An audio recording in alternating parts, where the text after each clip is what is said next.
Welcome to the Recruitment Rollercoaster podcast. My name is Hisham Azuz, and today I am up north. I'm sat down with Sean McCleary, who is the MD of Insight Recruitment and also one of the founders of the Power Hive. Hi Hisham. How are you? I'm good, thank you, mate. How are you? Yeah, really good. Thank you for so much for doing this. Oh, thanks for having me, mate. We're in what I like to call the northern version of WeWork. Yeah. So basically, Sean, as I was saying, where I always like to start is how the hell did you get into recruitment? Let's hear that story. Good question.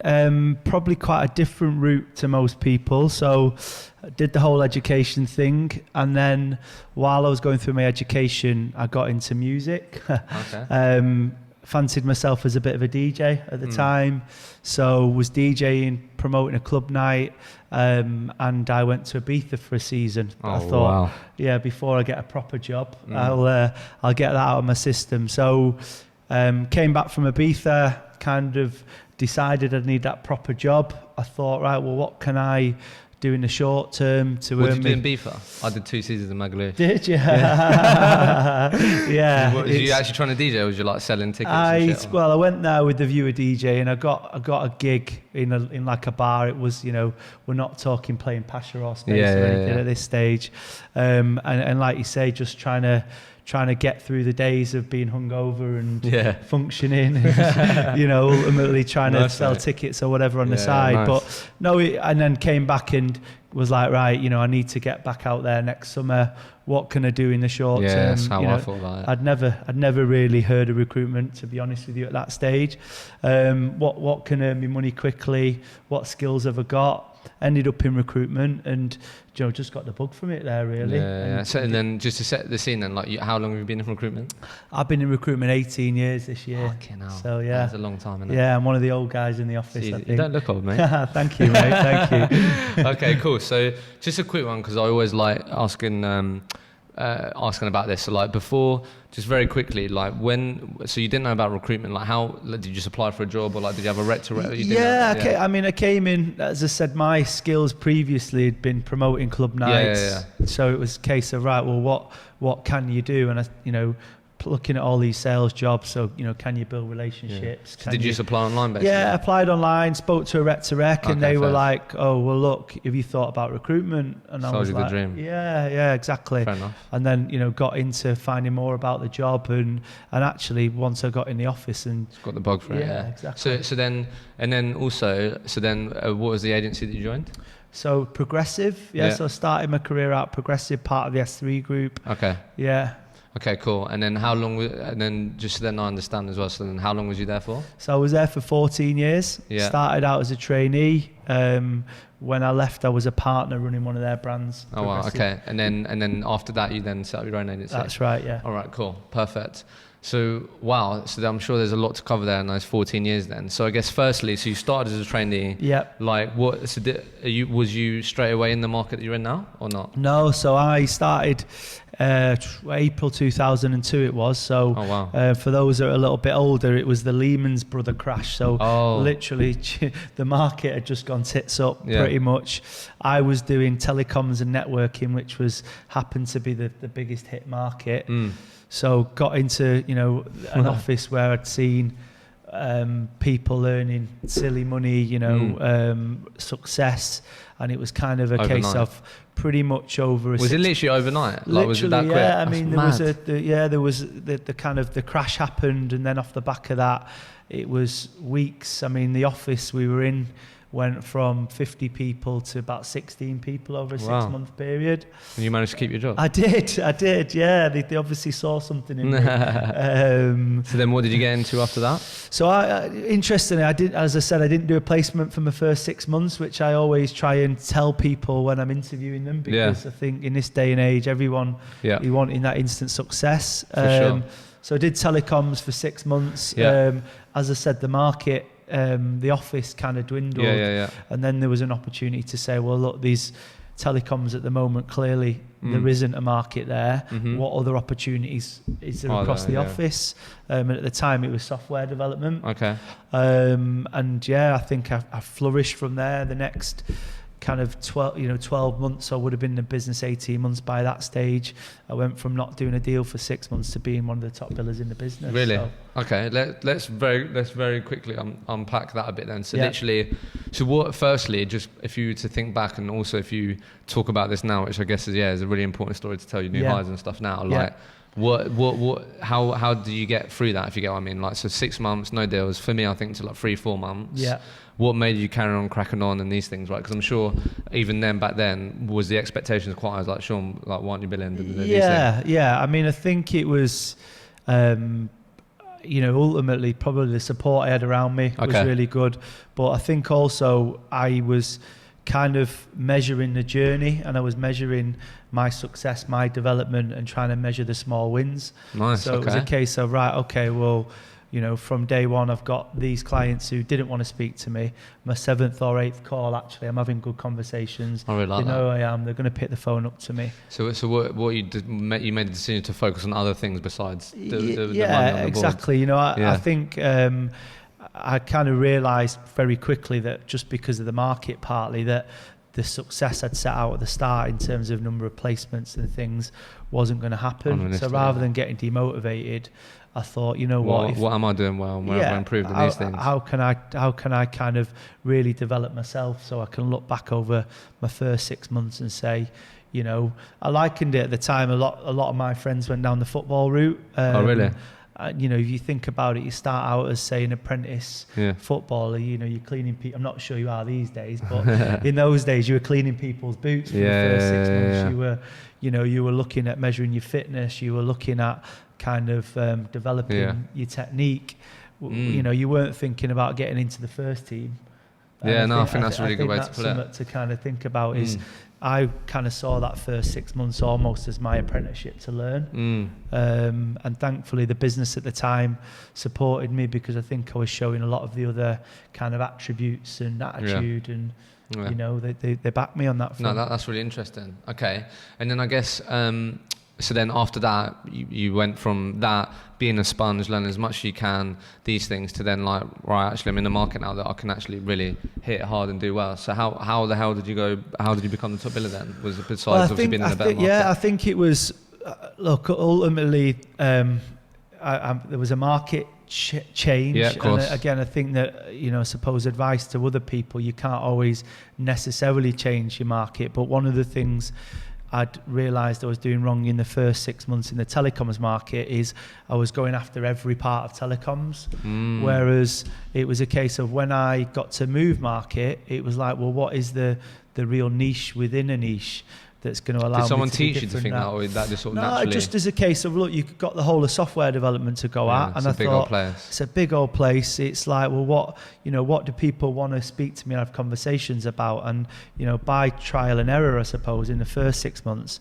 I realised that there were certain areas of telecoms that people would want to have a conversation with me about, even if they didn't have a job. And I thought, well, what is that transferable area in software development? Yeah. So I really honed down the part of my market that I thought was smart.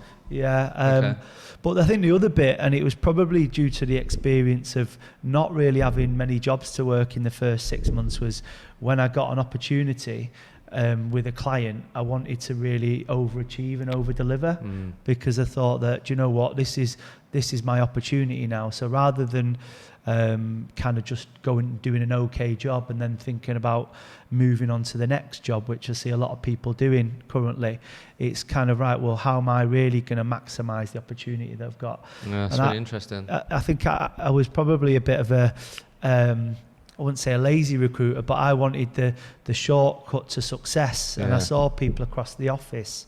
I broke down my targets for the year, which, at the time were 250 grand billings in a year. And there was people across the office that were maybe dealing with 20 different clients to get to that particular point. Yeah. Whereas I broke it down and thought, well, do you know what? If I can get 6 clients that I can do 40 grand each at the time, that would have been, 5 or 6 placements at my average placement fee, then that will get me to my end billing figure. That's really interesting. So you naturally quite like that, because that's really, I think that I took a bit of time to do that, where all of a sudden what you're saying there is actually you're working out where you should spend your time. If you're spending time on X, if that's building this client relationship, if it's getting more jobs on, you know that it should get you closer to that outcome. You really broke it down, because obviously being hit with, Sean, you've got a bill 250k. Yeah. All of a sudden you've gone, okay, well actually if I get 6, like it seems a lot more achievable. Do you get what I mean? Did you just do that naturally, or like did you have someone that? I think it was looking at the people around me, learning off the people that were successful, but also learning off the people that didn't necessarily get success. And I think also thinking about my strengths. I think I'm naturally quite a relationship focused person. So whereas I wouldn't say kind of like KPIs and ratios and that real kind of detail around that, but what I was quite good at was measuring a relationship and saying, okay, you know, can I add value to this person? Can I get them to buy into me? Can I really get a tight bond that means they're going to come back to me? So I thought that, do you know what, if I can do that and focus in a smaller area with smaller people, smaller number of businesses, but just maximise that opportunity. I think a bit of a wake-up call for me was I went on one of my first client meetings in software development, the first placement. I went on an after placement meeting, and it was with a client, Sony it was, and basically I thought I'd done a great job. I'd placed a Java developer, got a good fee, you know, and I'd worked with this one manager, and I went to meet one of the recruitment managers there and realised that, you know, there was probably 99% of recruitment that I didn't even know about that was going on in Sony, you know, but I found out that I'd placed this one requirement that had been live within our team, within Sony for however long. So that got me thinking of... Hang on a minute, what else can Sean do for us? Yeah. But you didn't even know, that's really interesting. Yeah. Okay. Mate, I'll definitely come back to that, because I actually did a podcast with a guy called James this week, who basically said actually one of how he's basically, because he went from like early 100Ks billings to 200K to 300K and pushing it on. And it kept going that way. And when he got into an environment where like there was really big billers in there, he said a lot of the time they got it out of like 2-3 accounts. Yeah. So it's really interesting that you've just said that, is that you made this placement like, oh my God, there's so much more I can do this account. But obviously a typical recruiter might be, okay, I've made that placement, like where's the next client, where's the next job? Do you know what I mean? Exactly. Okay, that's cool. So very quickly then, and then how long did you stay in software development? Did you stay in that for a bit? So or did that evolve? Probably my next 3 years really, in various capacities.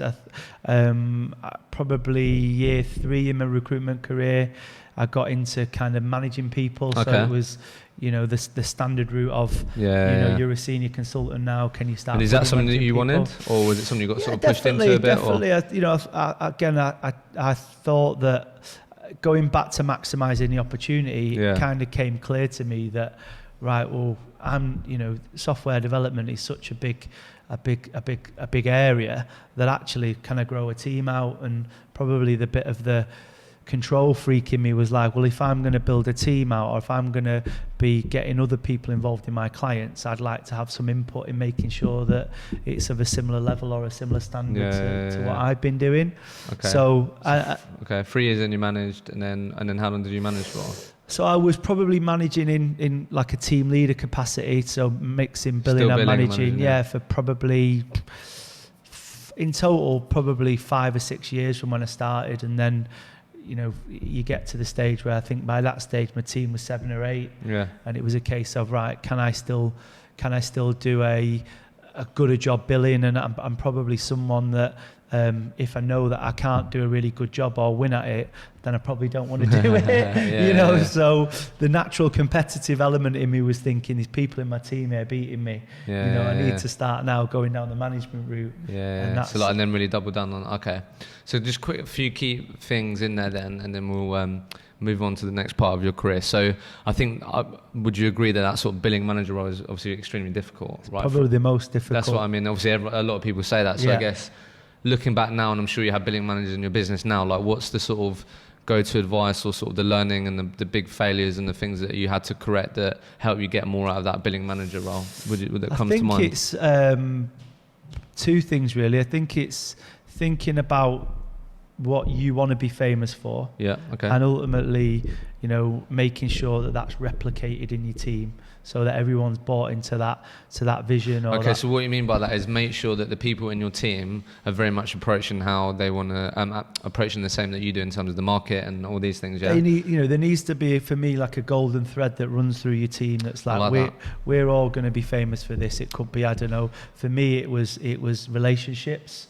So it was, we want to have the best relationships, and that could be measured in, I don't know, commitment jobs or testimonials or whatever it might be. But you had something that really called to you, that was so important to you, that led to the success you had as a biller, blah, blah, blah, that all of these people had to buy in, otherwise they're not in the same. Yeah, that's really good. And I think the business, there's always an overarching business vision, but I think if you can create that mini vision within your team, because going back to my experience in the first 6 months when I didn't necessarily bill, I was still on a journey to do something. Yeah. And I think that, again, when you're bringing people in recruitment, getting them on that journey early, whatever that journey is important. So if I'm a billing manager right now and it's like, actually, like my team right now, I'm just sort of measuring them how I'd measure myself, and like I'm just trying to make them me, or what, do you know what I mean? So like how can you start instilling that if like you've already hired people? Do you know what I mean? Yeah, I think it's getting them. So firstly is getting them bought into what the vision is that you want to achieve. Yeah. I think the second bit that I learned the hard way is that not everybody gets to that vision doing it the same way. Nice. So when I first started as a billing manager, I was trying to recruit mini me's. Yeah. And it's kind of like, this guy's going to be like me. I can see a bit of him in it. And ultimately, again, any good team, and certainly as you start growing a business out, you need a diversity of thought within that team. And that's another thing I learned, that, okay, if the objective is the same, people can get to that objective through different means. I like that. As long as everyone's bought into the end goal of the same objective. Yeah. So basically, if you're listening right now, you're a billing manager, you want to make sure that everyone in your team is on the same page and sort of really stand for the same thing. I think that's really good advice. Okay, cool. And then, so then basically, was there a particular point then you were saying that like all of a sudden your guys are actually probably making more money than you in these things, right? But you were sort of, how was that? Like, how did you keep the billings? Like, was you just winning the accounts, and was it like a split fee thing that you did? Or like, I think a lot of it was talked about having these ongoing relationships. I think, look, one of the challenges for anyone building a recruitment business, and one of the reasons I think people leave recruitment is, I never wanted to be that person who didn't have business coming into me, or didn't have jobs within a month, or didn't actually have meaningful conversations with people. So I was always let's just build a relationship. Let's make sure they're going to come back to us. Let's, even when they're not recruiting, how are we going to make sure that they know we're there if we need them? Whereas, so you kept making it happen. And I think whereas other people would, right, this client isn't recruiting now, I'm going to go find to the next one. Yeah, and I think. Have you always thought I think that's such a? I really like the way that you think about that. But like, did that happen quite naturally? Because like, do you know what I mean? The typical perception of a recruiter is not that. It's a lot more transactional. It's a lot more, they're just in it for what they are. But what you're talking about there is actually putting the client first. You're thinking with a long-term mindset. Do you know what I mean? Like, how did you come to that? Like, that's interesting. Yeah, definitely. Because I think I'm probably quite a bit more medium-term in terms of my thinking of where I want to get to. I mean, other than obviously getting into recruitment, where I just saw it as a short-term, all right, this is going to be a job to start with to tide me over. Once I knew that recruitment was for me, I then thought, right, okay, well, long term, how can I be a leader in the business? That was something that I thought about. And for me, that was built around having almost kind of making yourself redundant but having a clear strategy of business coming into you. Yeah, I really like that. That's really interesting. Okay, so then when you said that you then like really doubled down on management, what do you mean by that? As in, like, what did you then get to, like, the director level? Or like, so probably within 5-6 years, I was running one of the best teams in the brand at that stage as like a team manager. Okay. As in, when you say best team, you mean best performance? Yeah, is in terms of yield and relationships, and one of the things I was always really proud of is the retention side of things, because you kind of hear that people leave managers, not necessarily leave businesses. So that would be something that I'd always try and make sure that people were on the journey with me. And then from there, I got the opportunity to manage a division. At the time, it was the permanent side of the business in Manchester. Before? No, I was just managing a team within permanent. Oh, okay. And they said, right, well, look, do you want to run the whole of the permanent side of the business in Manchester? And then, you know, I suppose one of the good things about my early time at Progressive and S3 was the growth of that business meant that ultimately there always was another opportunity if you were good. So I then took over the management of the Manchester office. Then over time took under different offices under my remit. I think 5 different offices under my remit at one stage. So okay, let's unpack that a bit then, and then we'll go into Insight. So like, I think the first thing that's coming to my mind is there'll be a lot of people listening to this. Obviously, there's a lot of agencies that do. I think 8% of the recruitment industry in the UK employ under 10 people. Right. But there'll be a lot of people that obviously are in these big corporates, right? Of course. So I guess quickly, like, what's come to mind is how did you? You said people, if you're good, like you get these opportunities. Like, how did you climb that ladder if you were wanting to do that? Do you know what I mean? Was it just like you always had people talking well about you? Or? Yeah, I think, look, one of the big things I always tried to be authentic. You know, I think that, you know, and I can only talk from experience of being in a bigger business. I think that a lot of the people I saw who wanted to be managers would manage in ways that they'd seen other people manage, or they would get a message from the top down and just kind of deliver that message because they wanted to toe the company line. Now, I always toed the company line, but I did it in a way to say, well, this is what the company message is, but this is what I think it means to us. Oh, I like that. You know, and I think people bought into that. I think, you know, I really got to know my people on a personal level. Because you had a lot of people championing you. Yeah, exactly. And, you know, I think, I can't remember who it was now. I think it might be Andrew Sillitoe, one of the guys we now work with for the Power Hive. But I remember him saying to me early doors, and it was in a book, The 7 Habits of Highly Successful People, about investing in someone's emotional bank account. Oh, wow. So the whole thinking was that, you know, if you invest enough into someone's emotional bank account in terms of when they're having, you know, a difficult time in their personal life, when they're a difficult time in their work life, maybe when they, you know, invest in when they don't expect it, when there comes a hard time, I don't know, they've had a dropper, or they're having a wobble in recruitment, or, you know, you've got to deliver a message that might not be a nice message, they're more likely to respond to that because you've already kind of, you know, you can take out, to look at it from a scientific way, you can take that money out because you've already invested it. If you're not invested in someone and then you're looking to take that money out, you know, they're going to be overdrawn ultimately. You know, so that always worked for me. That's really interesting. Yeah, so you've also taken that mindset, and obviously that paid dividends in a big business. And treating them like a person, you know, I think one of the things, I know we'll come and talk about it later, but coming onto my agency, you know, I was always a believer in just really getting to understand that person. What's their strengths? How can you play to those strengths, rather than that, okay, let's just, you know, kind of blanket manage everyone in the same way. Yeah, mate, I absolutely love that. And then I guess before we go into you starting your own agency then, I mean, there must be some obviously big learnings through that whole journey, do you know what I mean? Because it just seemed like the responsibility went up to these things. So I guess just quickly before we move on to Insight, like what are the things that you had to deal with that you did not expect, or the things that you learned from going from team manager, director, 5 offices, do you know what I mean? I think one of the things I kind of learned throughout my career is probably just make sure the fundamental parts of your business are there and consistent and are still invested in before you do something else. So, you know, one of a wake-up calls for me was I had one of the best performing businesses in Manchester for the brand at the time, and they were like, great, we'll give you the opportunity to go and help grow a Leeds office. And naturally, I think I was attracted by this is a new sector, new office, new people. And I, you know, although I didn't do it consciously, I think subconsciously I probably spent a bit more time and a bit more of my effort went into to that part of it, and actually the business in Manchester started underperforming. And if you were to probably average the performance out over the two, I was probably doing worse overall. Oh wow. And I see again that in a lot of, anyone from someone who's doing a market to be like, okay, well, can I do this market as well? Or,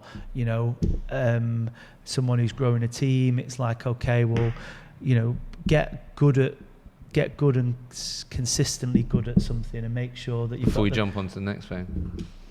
Good advice, mate. I like that. So then, have you always wanted to have your own business? Or like how did that come about? I mean, do you know what? I think, interestingly enough, the backdrop to the whole music thing. So while I was at S3 for a long period of time, I was still DJing. I was still doing, Manchester? Yeah. I was resident at Club Sankey's, which is pretty famous for those. Yeah, no, I've heard of that. Yeah. Yeah. So, well, I lived basically when I was in Mag, I lived with like 3 Scousers. Right, obviously, they spoke about Liverpool a lot, but one thought he was a Scouser, but it was from Warrington, so he's got red. So he told me about Sankey's and stuff, so I've heard about that. Yeah, so I was a resident there for 6 years, kind of. Really? I was running my own night. What was it called? It's called Disco Electronica the night. Oh, nice. Yeah. So, and I played. I kind of upgraded the Ibiza experience and did end up playing at places like Pasha Space. Oh wow. I had my own record label. Oh mate, that's cool. But it kind of came to the stage where I was DJing Thursday, Friday, Saturday. Did you have a family? Did you have a missus? I didn't have a family at that. I had a missus, but we're still very much living that kind of weekend lifestyle. And again, I think that's probably something that, again, in hindsight, I made a decision to say, right, well, as much as DJing is great, is that sustainable long term? Is that exactly? I think, and it's probably quite similar to footballers in the fact of only the top 5% of DJs are actually going to make a life-changing sum of money. Whereas actually, if you look at recruitment, if you're good, the 30% of people in recruitment, I could say, can make. That must have been quite hard though, because I'm sure it was like a real passion. Yeah. Not that recruitment didn't become a passion, but that must have been quite hard. Yeah, to do and that. do you know what the turning point was? When I got more involved in people, because I found that when it was my own kind of business, if you like, my own desk, it was okay. Well, you know what? If I don't quite hit target, or I could make it up. I could make sure that during the week I still did everything that I needed to do. I still could be successful, and my billings wouldn't drop. But I suppose if I wasn't on my A game on a Monday and I was trying to build someone else's career and develop somebody else, it just wasn't fair, really, because you're kind of letting someone down. So I think that was the bit for me, was when I started to take the management side a bit more seriously. I thought, well, do you know what? I need to fully focus on that. And, I think, again, going back to probably focusing on something, I then saw my kind of performance as a manager really flourish. Well, and then so then making the sort of decision that actually this sort of DJing stuff is that I want to do long term, you're like, actually, what else could I do? Yeah, exactly. So I dropped the DJing down. It was then okay, I'd still do the odd gig, but it'd be seen the decks upstairs. Exactly. Sets for the office. I'm still hanging on to it as much as I can. I think the most I get now is let loose on the office stereo. But ultimately, so I'd still do more of a hobby, I suppose, then just focused on my career, and that really saw me grow. And then what that led you, actually, I can probably do this for myself. Exactly. And then it was more a case of, I think, got the opportunity from, I always was floated the opportunity from an S3 point of view to go internationally, but because of the commitments I had around my music, I always thought, no, that's not for me. You could probably tell by the accent, I'm a Manchester lad, born and bred. So I think, staying in Manchester and growing something really exciting was always something that I had an itch for. And as my career progressed in S3, I kind of realised that their objective was to grow globally rather than necessarily grow something massively exciting in Manchester. There came a time where I thought, and also I found recruitment is evolving. and now wanting to try a few different things, and it's a bit harder when you're in that sort of business, it's more isn't difficult to do that in a big corporate kind of environment where they've got 2,000 staff to think about rather than one person in Manchester who wants to do things slightly differently. Like that. And then did you start on your own, or did you start with a business partner? Yeah, so I started with a business partner, a guy called Adam Richardson. We kind of started out an IT brand together. And did you meet at S3 or was you mates? No, he was interesting. He was actually a friend of my brother's, and younger than me. Gone and achieved success in his own right with his own businesses. He'd started out in recruitment and then gone and set up kind of call centers doing PPI, things like that, financial services, got some real success. And then it just timed well that I was leaving S3. He'd kind of finished what he was doing, and it was like, look, he had an office in Stockport. I don't know if anyone's... Decent. Yeah. I mean, it's not that decent, unfortunately. I think this you'd go out for lunch and there was an option of a Greggs or a pound butty shop. Oh, wow. So, decent. Yeah, exactly. Okay, so you started... we started it together and then grew it from there. Okay. So very quickly, it just popped in my head. I wanted to ask this. So I've also had Andy Simpson on this podcast, right? Obviously, he worked at S3. Yeah. So obviously, as I was saying to you before we went on, like I was in my own little bubble outside of London. Yeah. 8 people in office, right? I did not know this whole sort of S3 thing even existed. So very quickly, before I ask you some good stuff around that, what is this S3 thing? Like, do you know what I mean? What do you think now, being out of it and speak to business owners, what made S3 so special? And what made it, do you know what I mean? Like how would you describe it? Well, I think, look, similar to you, you didn't really appreciate the kind of the domination that S3 has in terms of probably people who've then gone and set their own businesses up as well till you're out of it. And I think ultimately, it's the people. I think one of the things that S3 had, and certainly when I started out, was you had some really ambitious, some really inspirational people, and because it was a really kind of fast-growing environment, the standards were really high. I think so. Not everybody made it, but the people who did made it, or then took what they learned from S3 and applied that outside of S3, had the best ground into. So it seems like obviously they built a sort of top-class culture. And then also actually the people that made up that culture were it was just a really high standard. Yeah, I mean, I think around the sales side of things for what was important at the time, which was kind of in a lot of instances being, I think, we were talking about this earlier, is competitive advantage is such a big thing in recruitment.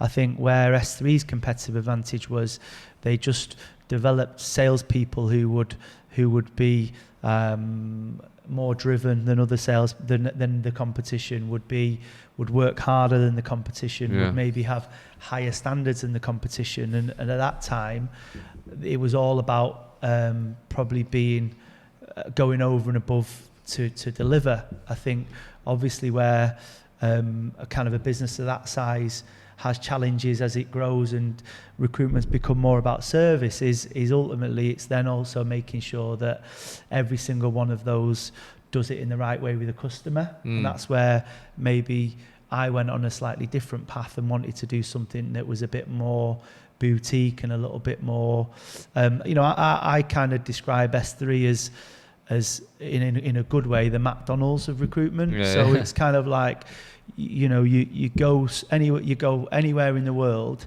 and you're going to get a good service from McDonald's. You're going to know what you're going to get in terms of product.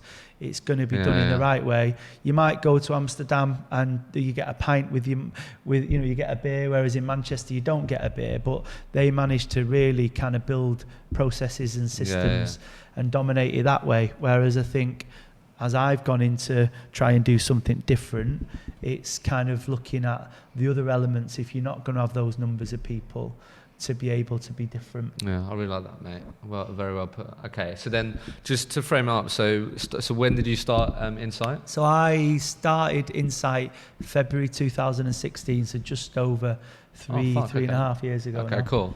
And then just to frame it up, and then I'll ask you a few things. Like, so it was just you two. And then how quickly then is it? So right now it's, did you say 30 people? Yeah. So ultimately we, I think, look, I always had aspirations to kind of grow something exciting. So it was always going to be more than you and Adam. Yeah, definitely. So it wasn't a lifestyle business. No. Look, I think I came out of it with a clear path of right. I want to grow something, going back to... Yeah, you've been growing these teams, you've been managing more people. And going back to my personal vision, I suppose, was, again, I'm quite passionate about growing something exciting in Manchester. From an S3 point of view, some of the stuff was London-centric, and I was quite passionate to say, well, why can't we have something really exciting in the north? And whilst they were behind that to a certain extent, I wanted to do that for myself. You wanted to really double down on that. Yeah, so that was the first goal is, can I really grow? Can I be the best agency in the north? Yeah. And you knew that, that's what he was thinking about when he was just you and Adam in Stockport, buying the £1 butties. Exactly. You knew straight away this is exactly. Okay. So then you went from you two, then look, by the end of the year, how many people was you at? And then in the first year we got to, so it was quite interesting. I think we did something slightly different. Okay. When we said, right, firstly, we very much focused on the culture, and we spent a lot of time on our values and our vision as a business. I think a lot of people fall into that, starting up my own business, and it's like, right, where's my next deal coming from? How can I get some money on the board? Whereas we thought, what, if we're going to build something, comes back to that golden thread, and then let's make sure we understand both what that is. What does everyone coming into the business, know? When we moved from Stockport, for example, we specifically moved into Ancoats because we wanted the northern quarter of Manchester represented, what we were about, which has been a little less corporate, being a bit more up and coming, being a bit more creative, whereas a lot of the recruitment businesses naturally would be lounge spinning fields, for example. Interesting. So we've made a lot of careful decisions around what do we want our brand to represent. And then the other part of it was we said, right, well, let's do this a bit differently. Going back to being really focused on relationships, our goal was, right, if we can sign 100 clients up in a 12-month period, rather than measuring revenue, rather than measuring how many deals we've done, if we can sign these 100 clients up, knowing how I'd worked previously, I knew that we would make at least 2 placements per client. So rather than everything being right, well, where's the next deal coming from? It was like, well, where are we? Where's the next client relationship coming from? Wow. How are we going to measure that? Quite early in that process, we won a couple of big clients, and it was a case of, right, well, do we say to them, no, Mr. Client, I can only deliver to you in this one area because there's only 2, 3, 4 of us, or do we back ourselves and grow a bit of a team? And we made the decision to back ourselves. I think we were 12 at the end of our first year. Okay. And then we've kind of doubled in size pretty much year on year since then. Mate, I love the way that you sort of thought about that. Okay, and then just quickly, because I want to ask you about that in particular in terms of winning clients, all these things. As I said to you, one of the most common things that I'm sure you see now people struggle with, and also people ask me to ask people about, is business development. Yeah. So I guess just quickly to add the context.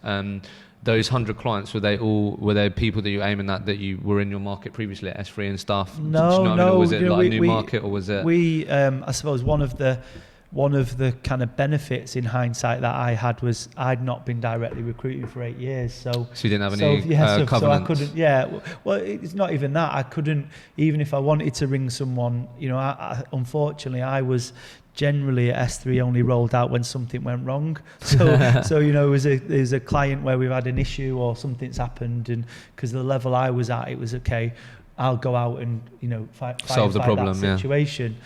So I didn't necessarily have those personal relationships. So it forced me to think about, well, who do you want to make relationships with? Who should be your target market? How are you going to approach those people? And our strategy was, look, everyone else is going out there trying to ask them for jobs. I think, what can we do to just speak to them about something else other than have you got any jobs? But have you and then how can you still come across as credible and still come across as someone that they want to speak to. So very early we committed to doing events. Okay. Yeah. Tell me more. Yeah. So we did our first event, Insight Into, we called it, probably about 4 months in. And what was the thought process behind that? Just do something different. Yeah, it was firstly when we moved into Manchester. So we moved into Manchester about 4 months, and 4 months in, and I couldn't believe that on my doorstep, where we were we still are in Ancoats and Northern Quarter, there was a different tech meetup going on pretty much every night. Yeah. So it's kind of like, well, that's interesting, but they all had this. We don't really want recruiters there because we're all tech people and all the rest of it. Yeah. And ultimately, I think that's probably because of there's a concern, are our recruiters just going to come and sell to us? Yeah, basically, yeah. So I went to a lot of the events to start with and just got speaking to people and said, look, I'm not here to sell to you. I'm a recruiter, by the way, but I'm all about relationships. Yeah, exactly. But look, just tell me, like, why do you find that? I was genuinely really interested to be like, what are you getting out of these events? Why do you come to them? And a lot of it was knowledge, but kind of wanting to network with like-minded people. Some people just wanted to come for the beer and free pizza, ultimately. But and then we said, well, why don't we do something different? So we did Insight Into digital, and it was all around the challenges of attracting and retaining talent within the digital marketplace in Manchester. And then we went out to a lot of our target customers and just said, look, you might not know who we are, but this is what we're doing in Manchester. You're not talking to them about jobs? Yeah. Mate, that's smart. Yeah. And they... Had you run any events at S3? No. We'd done exhibitions and we'd sponsored things, but I think... never actually one of the challenges of these bigger businesses is I think everything's about return on investment. Yeah. That was going to be my next thing, because I think, one, mate, I love the fact how you approached it. Obviously, when we were talking earlier about personal brand and stuff, it was like the best content and things like that, what you're talking about. An event is pretty much the content. You actually found out what these people want. Yeah. Do you know what I mean? So that's obviously the smart thing for you, is actually you're not thinking typically a recruiter go, okay, what's in it for me for this event, right? Yeah. But you're thinking, how can this be the best value for a tech person or person digital to attend? So you work that out, and then that was gonna be my next thing. Well, for anyone listening, like, okay, Sean, well, how is that gonna make me more money? Yeah. Like, how did that then affect the business and these things? Yeah, well, I think if you think about it, you start, you're making however many sales calls, how many LinkedIn messages, emails to actually get a decision maker on the phone.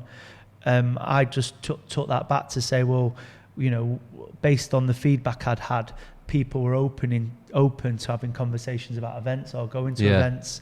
Obviously, a lot of businesses in Manchester, because they are struggling to attract talent from a tech point of view, wanted a forum to be able to promote their businesses. So it's very simple as not allowing the gatekeeper to shut you down, because, look, I'm not calling about recruitment, but I'm calling about an event that they should be a part of. And you get through.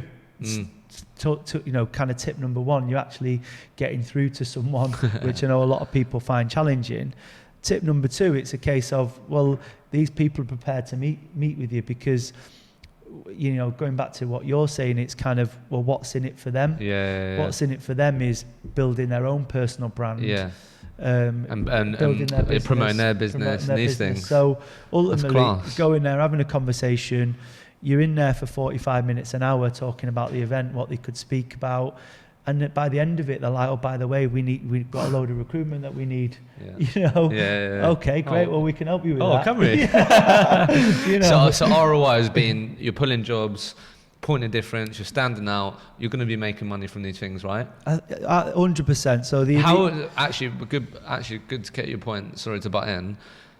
How have you got better at measuring the ROI? How have you done that? So I think going back to the original plan was all around, signing up 100 clients. So that was our first. That was our first big objective. And as I said, bringing people into the business, it was all a case of, right, how can you contribute to this? And that was the vision. As we probably got 6 months into that vision, one of the learns was, okay, well, we're on track to hit these 100 clients, but are all of them the type of businesses that we want to be working with? So it's kind of then... And can we make 2 placements out of them? Have exactly. We got relationships? So it's then when you've got a bit of a narrative and you've got a bit of a story, it's okay. refining that and to say, well, do you know what, we value our service. Do these people value our service? Is there a relationship there? Yeah. Are they the type of business, you know, if we want to be attracting the best tech people, for example, is telling them that we work with X company going to set us aside for the competition? Well, if not, then, you know, why are we working with them? Because they're an extension of our brand ultimately. So that was the first part. We started to then measure, you know, I suppose 100 signed clients in retrospect is quite a crude measure. It's a big picture measure. But then it was like, right, okay, well, how many of those have given us commitment jobs?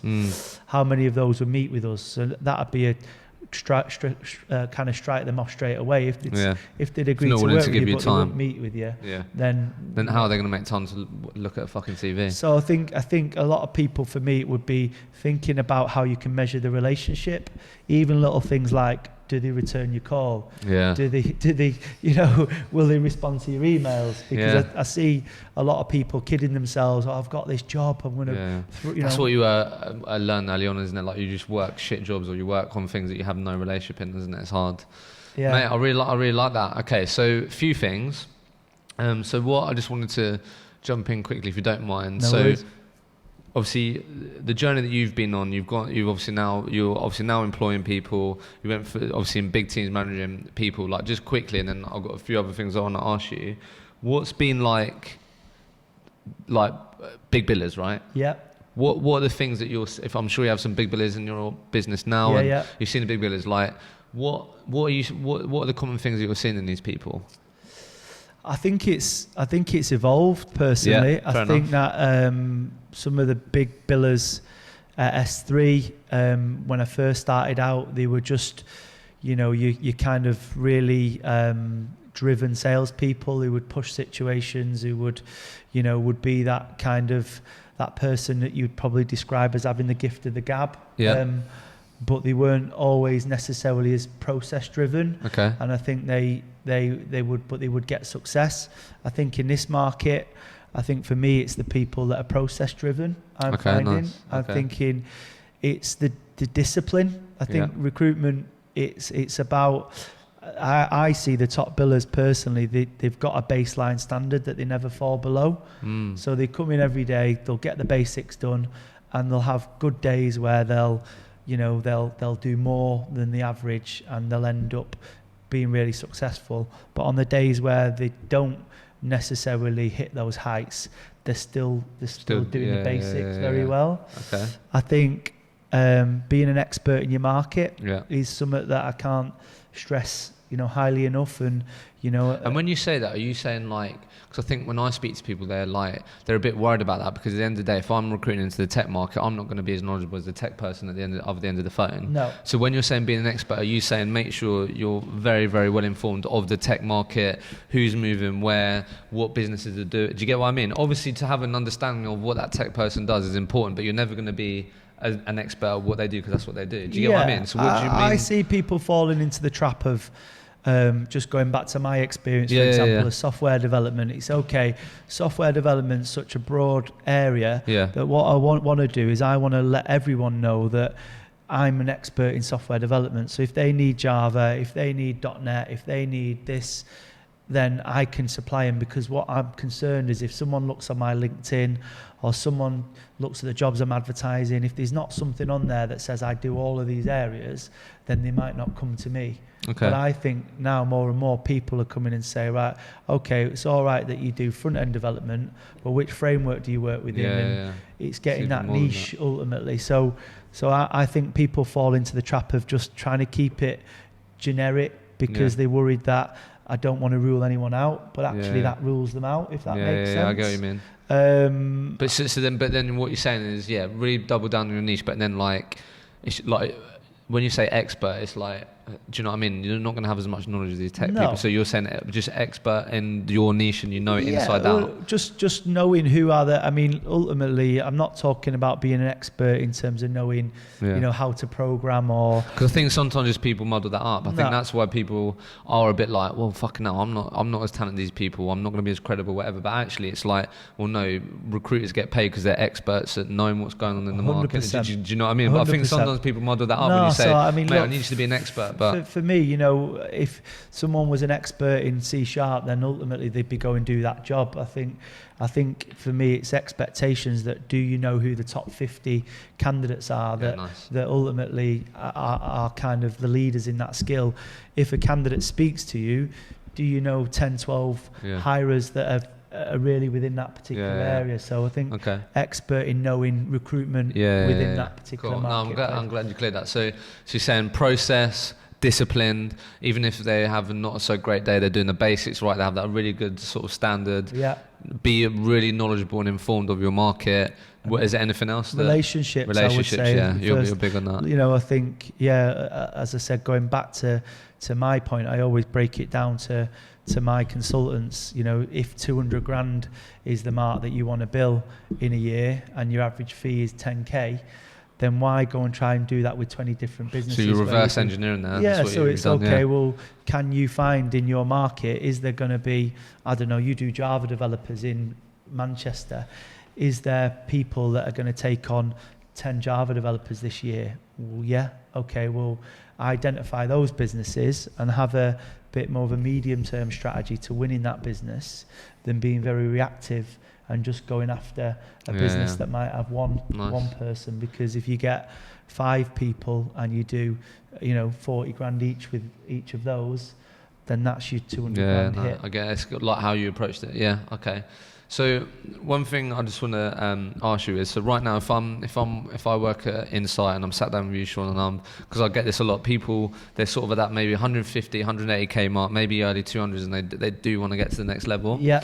Like typically, I know you just said relationships and you broke it down there, but like typically, what do you end up talking about with your consultants that are like, Sean, I just can't get past that next, do you know what I mean? I can't break through that next thing. So what sort of things are you talking to me about typically? Okay. Well, I'm probably looking at your client, your customer base. Yeah, so straight away, what relationships do you have? Yeah, what relationships do you have? Can you do more with them, maybe? Yeah, I mean, being efficient with your time. I think once you get to that 150, 180k biller, you probably feel like you're working all the hours that you can work, but it's then valuing your time. Are you risking every job that you work to say, right, well, is this actually going to turn into a convertible job?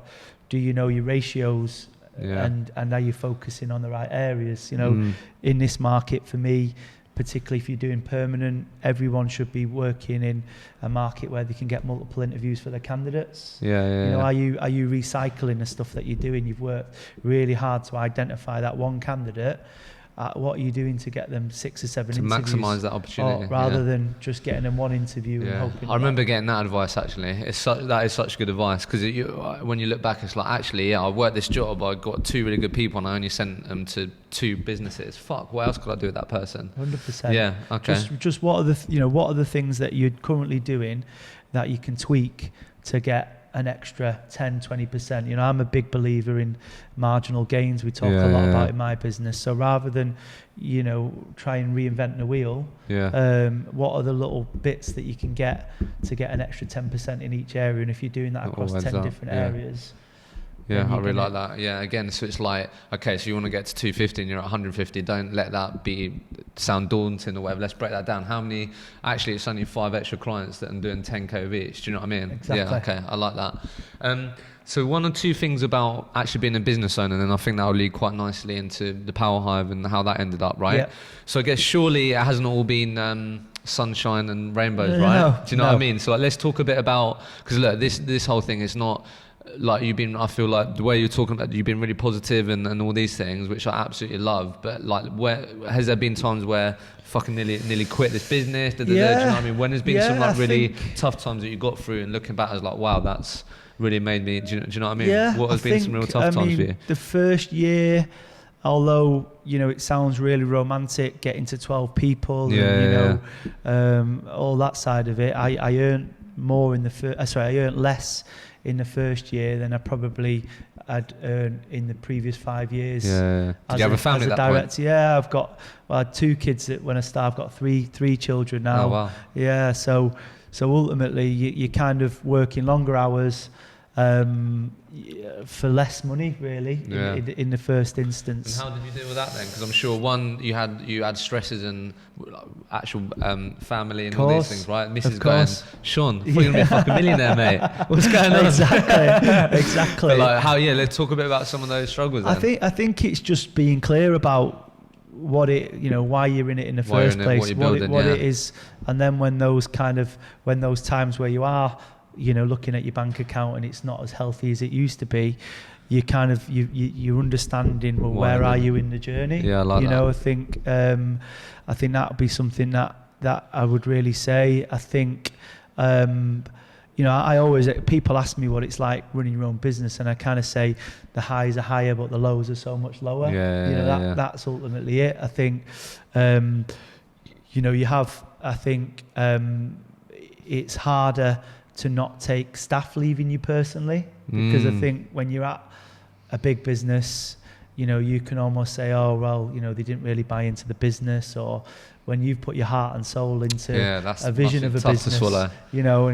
And people are leaving that business, it's like, okay. How do you deal with that? Is it just like, if you look in the mirror and go, you know what, I've actually done everything I can, like that makes you more comfortable with it? I look, my kind of personal philosophy has always been like to try and develop people as much as I can.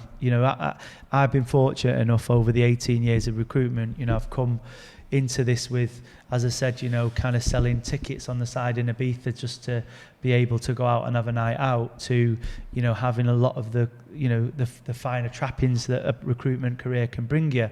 But I've never lost sight of the fact that I've developed so much as a person, and my life has improved so much because of the opportunities that people gave me during that time period.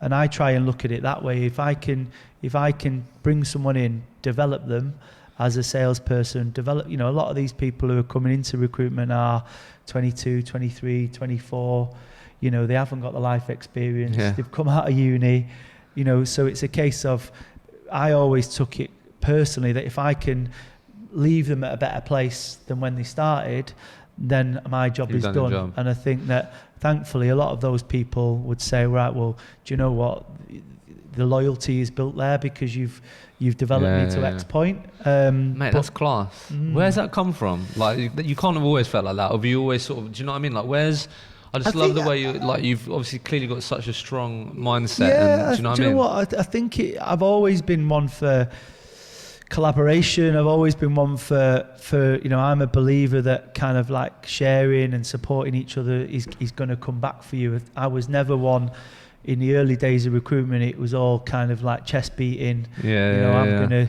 to kind of screw over the person opposite me because that's going to get me ahead. I was always more of a case of, do you know what, if you treat people in the right way, then ultimately it's going to come back. Mate, that's class. People don't think that. Like, people still think you have to be bullish and like, do you know what I mean?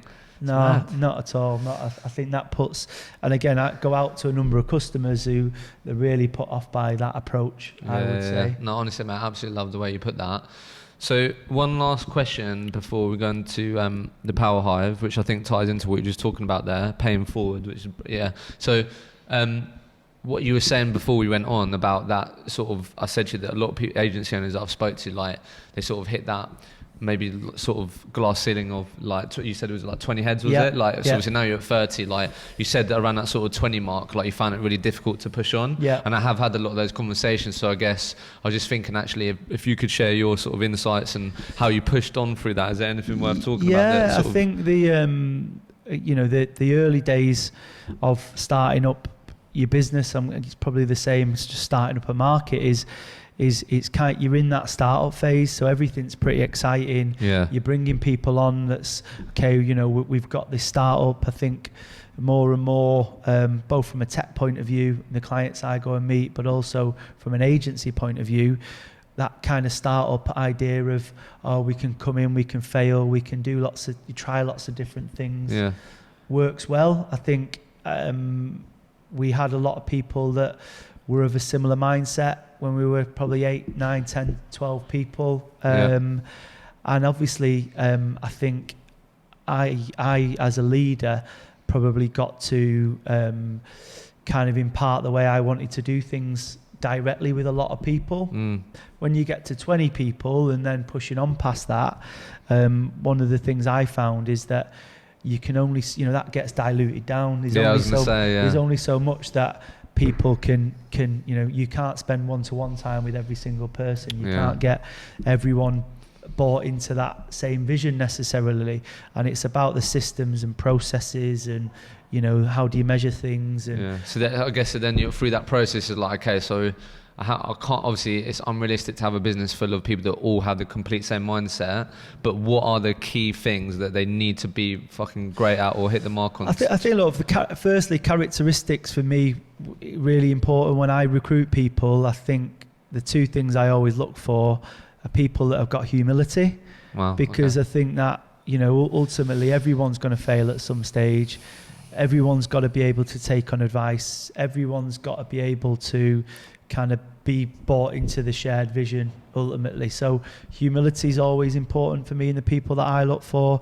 And I think the second thing would be have a growth mindset, because I think I love this. Yeah. This is class. And how do you look for that in people? Like when they failed and they come back, where they speak about things. Exactly. Well, when you're interviewing people, I think it's people who are prepared to take on board feedback, prepared to take on board, talking about, maybe seeing their career as a learning, maybe seeing, okay, I might not have, I've taken people who haven't built a load of money somewhere else, because the way they've talked about it was, well, look, I could have improved in this area. This is what I didn't do well. This is what I learned there wasn't from it. Pointing the finger. There wasn't going whereas the market. I might have had one person who's built, 50 grand in his first year or her first year, and then I've had another person who's come in and built 100 grand and been like, oh, the company didn't support me. I didn't get LinkedIn Recruiter, or I didn't get this, or I didn't get that.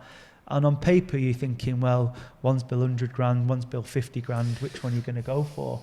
I think if you look at the characteristics and think, class. Well, actually, that person's approaching it in the right way. Then you're going to be able to mould that person. It comes down to accountability there, doesn't it? It's like if you're moaning about fucking LinkedIn Recruiter and you're not saying, well, actually, I'm not doing this, I'm not doing that. Yeah, mate, that's class. I love that. So let's go into, as we sort of round this off, like I think that sort of goes into nicely, like you're someone that clearly if you do this for someone, like you're happy, you feel like you've done your job, you're willing to share these things. So like how did the Power Hive, just in a nutshell, for those people that don't know what it is, how would you describe it and what is it? So the Power Hive is a community, I'd probably describe it, for owners and directors of recruitment businesses. I think the background to it is when I left S3 3 and a bit years ago, the first thing that I did was go around and meet everybody that had worked at S3 or that I knew in my network. And who could you learn from? Yeah, exactly. So it turned out to be 25 to 30 people. So there was people like Dan Dorr, who's one of the owners and founders of Amoria Bond, through to people who had smaller businesses, through Keith, who's now one of the partners of the Power Hive. Did you go to these people sort of mentors sort of thing? Yeah, I just went and said, look, again, I think rather than, I suppose my natural style has always been to go with the attitude of I know less than you, please tell me. Love that. Whereas I think some people would want to go and say, oh, I'm great, everything's great, etc. It was a case of, look, I've nothing about starting my own business up. I'll be honest with you, I've got 2 kids, I've got a mortgage. I back myself, don't get me wrong, but I'm humility, right? Yeah, exactly. And people, in my experience, are much more likely to want to help. And so, and going through that process, everyone was like, well, think about this, go to these suppliers for that. And off the back of it, I said, well, look, why don't we all meet up for a lunch quarterly or whatever, just to measure how we're getting on against each other, share this best practice, share these ideas. So we had a few informal lunches, and then it was a case of, do you know what, like let's not keep this just between ourselves. Yeah, and one of the things was, look, how do we get some non-XS3 people in the room? Because, ultimately we were all brought up to do things in a certain way, which, ultimately was like, well, if we're going to actually know how to build the best business or what the best blueprint, other perspectives and other experiences. Because there's loads of other people that have done it for sure. in different ways. So then we got other people in that way, and before we knew it, we were 40, 50 people, and it was a case of, right, well, we want to do this regularly, we want to build it into something. So then that was really how the Power Hive was formed. It's quite interesting. It was very much northern based to start with, so it was called the Northern Power Hive, and part of that was born out of probably this kind of feeling I've got about Manchester being not necessarily recognised. I looked at, not given enough credit. I looked at a lot of the other recruitment networks, and they're all very London centric, and they would kind of, we'll still come to Manchester, but it'll be an add-on secondary to what we're doing. Whereas, like, well, you know what, there's some really exciting businesses in Manchester, let's focus on that. One of the ethoses was Northern Soul, so we talked a lot about leave your ego at the door. Love that. Yeah. And we, for the first probably 12 months, we just focused in Manchester. We got to over 80 members in Manchester, and there was a real demand. People just saying, look, there's a need for this in London ultimately. And the feedback we had that, you've got networks that are quite, say, social in one element, you've got other networks that are maybe more learning focused, and we probably saw ourselves somewhere in between that's kind of had the best of both of those worlds. And we did our first couple of events in London, and I think we had 75 at the Ned in the first one, and I was kind of blown away by it's mad, isn't it? Just one idea, it's crazy. Isn't it? It is mad. It's mad. And so what's your vision with it?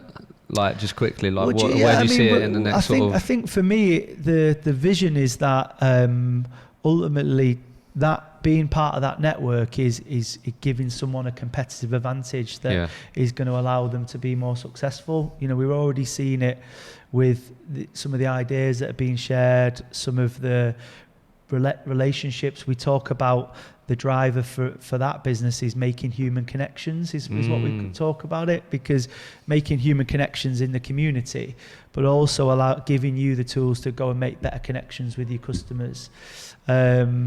And I think for me, I want to evolve it to the stage where I can go and see a customer, or someone in the Power Hive can go and see a customer and say, yeah, I'm part of the Power Hive, and automatically that puts them in the top 10% of, I want to work with this agency. You want to sort of equip these people with something that actually can help them grow their business 100%. And help them make more connections. Going back to competitive advantage, really, just making sure that that gives them, a head start, I suppose.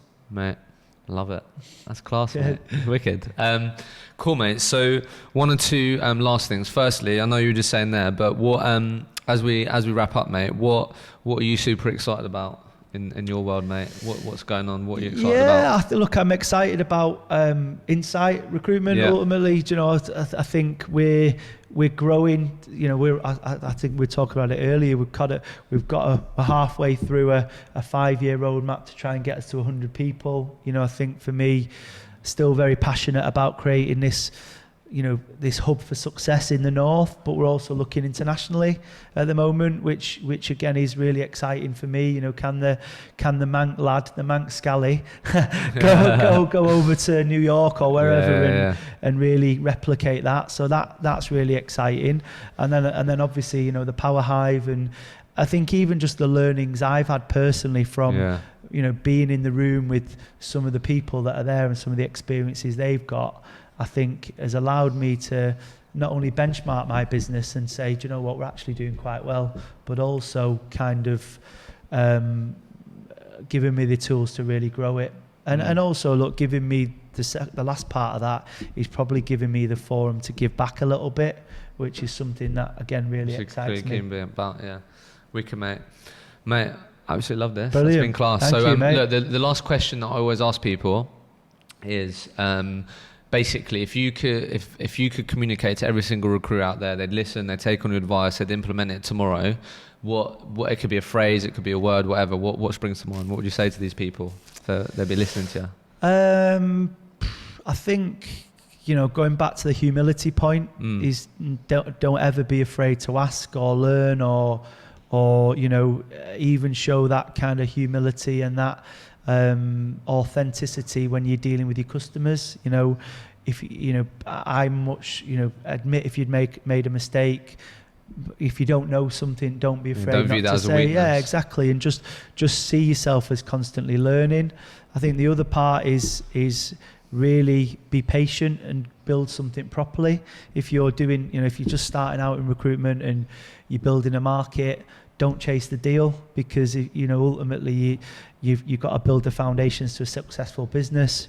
If you're growing a business, again, don't chase the deal or the quick wins, because if you are truly wanting to build a career in recruitment, look at it where you want to be in 5 years, 10 years, and have that in some of the decision-making processes that you make. Just quickly, mate, before we finish, how do you instill that in people? Do you know what I mean? Mate, honestly, I think I'd totally share the same perspective and opinion in these things, and it's obviously what I speak to you guys about personal brand. It's the same thing, because it goes in line with the recruitment desk, right? So how the fuck do you instill that in people when that is it's so difficult to see that when you're getting rejected every single day, when no one's coming back to you? Do you know what I mean? How do you instill that in your employees? Because that's so hard. It's more difficult now, I've found, because I think that one of the things with kind of society today is how quickly everything's achievable. If I wanted to go out and buy something off a new outfit off ASOS or whatever, I could probably order it in the morning and it'd be on the credit card. I might not have the money for it. It'd be with me at the night. So I think the kind of that everything needs to be right here, right now is probably a bit more indicative of the way people view things today. But I think it's going back to just really explaining to people and being clear with them on where you want to be in 5 years' time. If you could be 5 years' time and you could be, say, on the same money that a doctor is on, or that a lawyer is on. That's no joke. Now, if you're a doctor or a lawyer, it's probably 10 years of study to get to that actual stage. So it's okay. Well, look, we could get you there in 5 years, but these are the steps you're going to take. If you're a trainee doctor, you're not going to sweat if after 3 months you're not performing surgery on someone. Whereas I think that's the bit really is you've just got to. I think you've also got to manage expectations from day one. I see more and more people, as they trying to struggle to get talent into their own recruitment business, fall into the trap of selling someone a dream. So it's, I've got this great market, or I want to be all things to all people. Be clear on what you actually are and what success is, and then just be honest with people, and the right people will come and join. If they don't join, then they weren't the right people in the first place. And I think as long as you've been clear from someone from day one and you've managed their expectations, then you can say to them, look, this is where we are on the journey. I really like that. I think, again, it's like, if I think about, it's like, okay, the past week has been horrible and all these things, but let's think about the bigger picture here. What can it be in these things? So being actually taking the time to go, okay, well, where can I be in 5 years, not 5 weeks. That's where it's going, 5 years. I'm sure that there's a lot of people out there that haven't made the time to do that, because it's very easy to feel like, oh my God, I'm not getting anywhere. But actually, as you were saying very early on in your career, well, in 6 months, I'm now getting people to talk to me when they didn't before. Do you know what I mean? So, mate, class. Brilliant. Love that. Well, look, thank you so much for your time, mate. Been a pleasure. Cheers.